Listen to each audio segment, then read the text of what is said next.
We're joined by the financial voice of our community. It is Tommy Corbett from Carey Corbett Financial Solutions. Mr. Corbett, how art thou? Never been described like that before, but I'm I thought you might enjoy it. Good, Alan, the financial voice of our community. That's maybe one for no better man. Books. You might have to change that on your door in the office. Possibly. Or they might say that Tommy's getting a big head. Yeah, I'm sure the girls back in the office now will love that. I really hope one of them says it to you when you go back. And if they do, I'm very sorry. 086 1800 964 if you have any questions for Tommy. This week, Tommy, you're going to talk about considerations people need to take into account when applying for a mortgage to buy a residential investment property.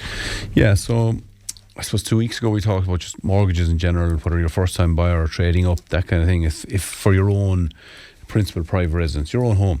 Whereas I suppose one of the queries I get, I suppose, on a weekly basis now is property a good investment? That'd be the question. And I suppose what we're looking at today is really the considerations if you decide to buy a property and you want to get a mortgage to buy that property. And the considerations are quite different really when it comes to getting a mortgage for an investment property as compared to your own home. Okay, so let's go through the considerations then. Where to start? Yeah, so number one, you can expect a larger deposit. So again, central bank rules cap buy-to-let mortgages at 70%, which means you need to come up with 30% of a deposit at the very minimum. That doesn't mean that if you have 30% you're going to get the loan. That's the minimum deposit you'll need. And then obviously then you need to think about things like solicitors' fees, legal fees, engineers' fees, valuation fees on top of that. So minimum 30% deposit compared to 10 or even 5% for first-time buyers. Okay, so considerably more. What about rental yield and affordability then? Yeah, so again, if you're trading up or if you're a first-time buyer, what they'll do is they'll look at how much you're earning, other loans, that kind of thing. There's a number of different checks they will do.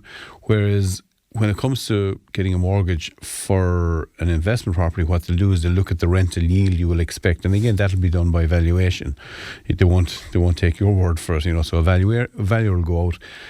He or she will say, listen, the rental yield on this property will be X, and then they will stress test that, and they will basically come up with a figure for a mortgage based on the rental yield. In other words, they'll look at how many times it'll be covered, etc. So, for instance, a rental yield of €1,000 might lead to a mortgage of 80,000, etc. So, depending on the rental yield will dictate how much you'll get on the mortgage.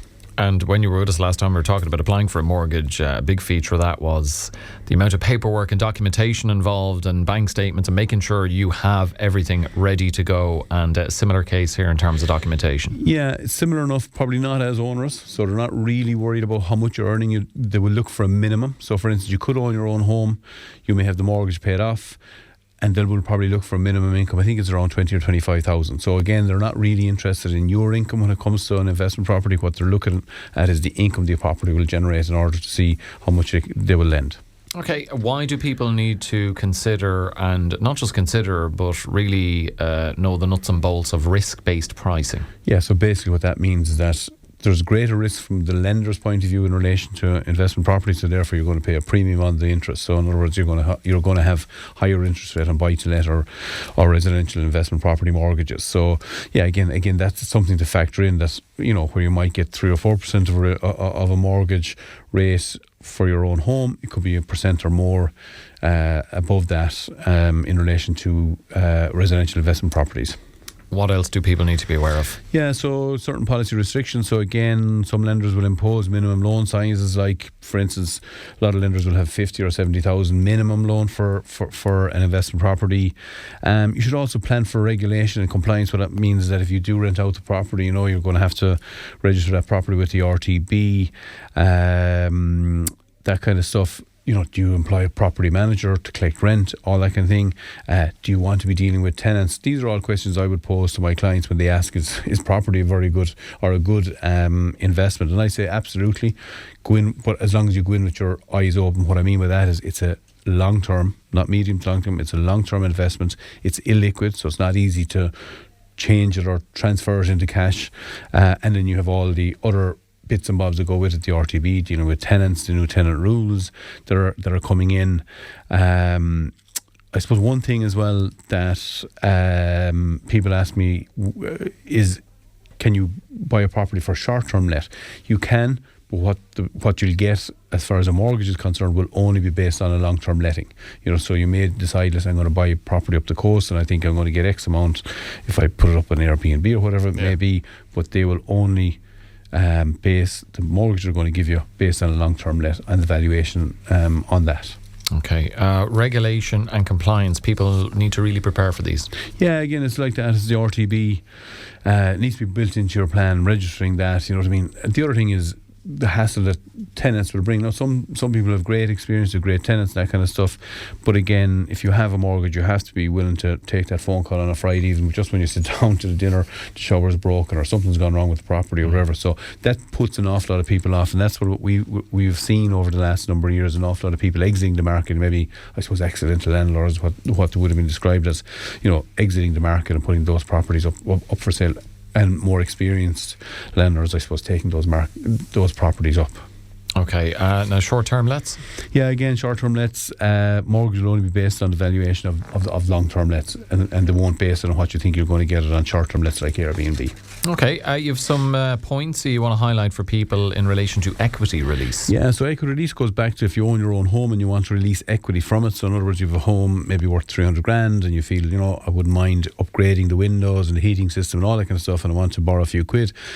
So basically you can get up to 125,000 equity release for home improvements on a self-certified basis. What that means, basically, you send in what the costings are. They won't look for independent costings, that kind of thing, as long as they're not structural and you don't need planning permission for them. Funds for equity release are released up front, so again, you don't have to draw down an engineer's report, etc., as long as it's not structural.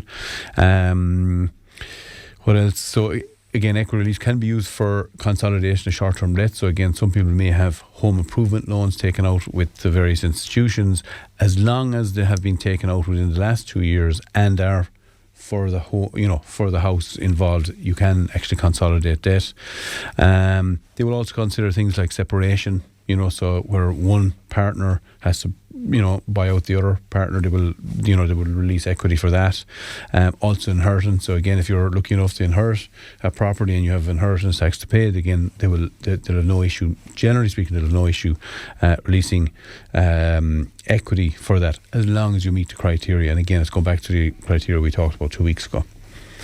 One development that is in the market is equity release for trading down. So for instance, if you have an older maybe couple that have maybe a big house, valuable house, and they're looking at trading down, so rather than having to wait for their own home to be sold and then hoping that they can buy at the same time, property maybe of a lesser value, maybe smaller size. Which in fairness, that getting those stars or those trains to meet at opposite tracks at the same time is, I would imagine, it's rare enough. It's very difficult. So I think a lot of auctioneers will appreciate that. So you can now do an equity release. It's a 12-month term. So basically 12 months to sell your property and pay back the loan. Just watch the interest rate. Interest rate that we're seeing is at 7%. So it's a higher interest rate. Now it is only for a 12-month term. Minimum loan is 200k and a maximum loan to value of 60%. So again, if anyone has any queries, they can give the office a ring. Okay, some questions in relation to this, Tommy. Can someone buy a rental property if they don't already have a house? Short answer is no. Yeah. Straight to the point. So again, we would get queries that maybe someone living at home with their parents, that kind of thing, and they'd like to maybe buy a property as an investment. No, they have to have their own home prior to considering that. Okay, what is the maximum age for a mortgage on a rental property? Yeah, that's an interesting one. So again, it's higher. So again, it can go up as far as 75. I've even seen it go up as far as 80. Obviously, because you're not living in the property. So again, you're relying, or the lender is relying on rent to come in. So it's not really a factor whether you retire, etc., and that kind of thing. So so the maximum age is higher than it would be on a normal mortgage. Okay, and can you get a mortgage to build a rental property? No, not a self-built. So the property must be built. So you can't. So in other words, you have a site and you think, I'm going to build a house there and rent it out. No, no institution will actually consider that at the moment. Okay, good for people to know that. A question for you on other money matters, and obviously this person took the billing I gave you earlier on at face value, and in fairness, why wouldn't they? The Morning Focus listener has texted us on 086 1800 964, and Tommy, they say They are on a builder's pension, which is due in October. This listener, he's 55 years old, and he wants to know, what should he do? Should he leave it there or cash it in? So I presume that's the Construction Industry Federation pension, or the CWPS pension, I would presume. I guess so, if you say builder's pension. Yeah, so that's like any, I suppose, private pension or company pension. It depends on his circumstances or her circumstances. So do they need the money? What are they going to do with the money, etc.? So what I would say is get advice. If they want to give the officer a ring, we can talk to them. It depends on how much is in the pot. Sometimes if they've left the industry or left the company that they were with, they will have access to that pension from age 50 on. So the fact that they're 55, again, normally pensions are only accessible from age 60 on. But again, if they've left the industry or left that company, they should be able to have access to it. But again, depending on their circumstances, will dictate whether they should take the money, leave it in. Are they still working? Do they need the money? There's so many questions really that it's hard to. There's no one solution for everything there, so I would say get advice. Okay, you could do worse than get in touch with Tommy & Co. and fill in the blanks there to help Tommy to form a more considered answer. Before we let you go, Tommy, the markets, how are they looking? Yeah, so again, no real change from the last time we spoke, Alan. Markets are pretty flat year to date. World index is up 1.3%. The S&P, which is the American stock market, is flat. It's 0.1% as of this morning.